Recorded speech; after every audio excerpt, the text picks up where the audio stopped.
उद्योग वाणिज्य सङ्घले सबै व्यापारीहरूलाई चाहिँ समेटेर दुःख सुख पर्दाखेरि व्यवसायको घरमा जाने, व्यवसायका कुराहरू बुझ्ने, व्यवसायका समस्याहरूलाई बुझिदिने किसिमको काम गरेको छ। समग्र बढ्दो विकासको लागि पनि उद्योग वाणिज्य सङ्घले ठुलो एउटा भूमिका खेल्न सक्दो रहेछ भन्ने कुरो म आइकन मैले त्यो महसुस गरेको छु। यसलाई चाहिँ मैले सिकाइको रूपमा कामहरू प्रगतिहरू अब भने जति गर्न नसके पनि अब आफ्नो हातमा पनि नभएको कारणले होला। 3 वर्ष कार्यकालमा व्यवसायलाई आवश्यक पर्ने व्यवसायका समस्याहरू तत्काल पर्ने र दिगो रूपमा पर्ने समस्याहरूलाई हामीले चाहिँ समाधान गर्दै आइरहेका छौँ। र हिजोको विगतको दिनभन्दा निकै राम्रोसँग कार्य समिति जुन यो उद्योग वाणिज्य सङ्घको मलाई लाग्छ टिम सफल भएको भन्ने चाहिँ मलाई लाग्छ। समग्र रूपमा भन्नुपर्दा बर्दिवास उद्योग वाणिज्य सङ्घले चाहिँ एउटा राम्रै फड्को मारेको अनुभव छ हामी व्यवसायहरूलाई।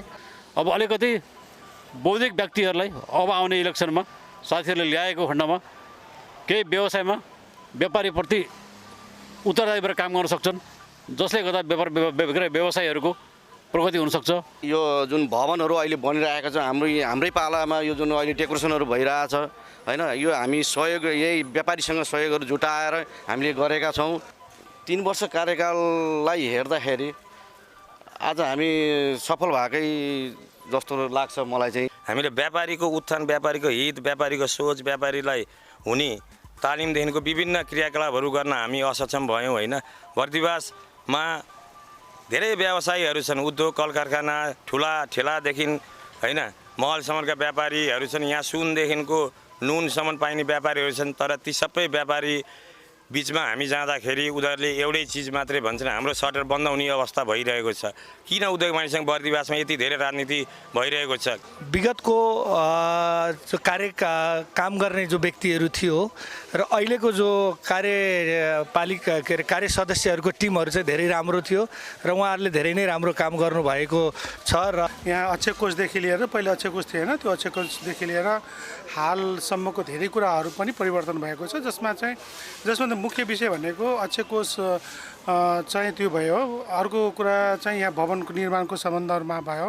पहिलेको भवन एक तले थियो भने अहिले 2 तले र राम्रो फिनिसिङ भएको छ। यो कार्यकालमा हामीले धेरै ठुलो त केही गर्न सकेनौँ होला, तर हामीले प्रयास गरेका छौँ र यो उद्योग वाणिज्य सङ्घलाई एउटा उद्योग वाणिज्य सङ्घ नै छ, उद्योग वाणिज्य सङ्घ अहिले बर्दिवासमा छ है भन्ने खालको एउटा हामीले त्योसम्म पुर्याउन सफल भएका छौँ। उद्योग वाणिज्य सङ्घले के गर्यो भन्दा हामी व्यवसायबाट पनि अलिकति कमजोरी चाहिँ के छ भने टाइममा नआइदिने, रिन्यु नगरिदिने, अनि हामीलाई अप्ठ्यारो परे बेला अब उद्योग वाणिज्य सङ्घको टाउकेमा चढ्ने।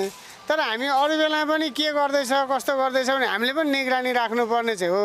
उहाँहरूले गरेको कार्यहरू बर्दिवास महोत्सव भयो, चाहिँ सहुलियत बजार पसल भयो, यस्ता कार्यहरू चाहिँ हिजोका विगत कार्य समितिहरूले गर्न त महोत्सव त गरिएको थियो, तर त्योभन्दा पूर्ण रूपले सफलता र नयाँ नवीनतम सोचका साथ चाहिँ सस्तो बजार कार्यक्रम पनि यस कार्य समितिले गरेको हुँदा जो अध्यक्ष भए पनि काम गर्दाखेरि चाहिँ चुनौती नै हुन्छ हरेक कुराहरूको होइन।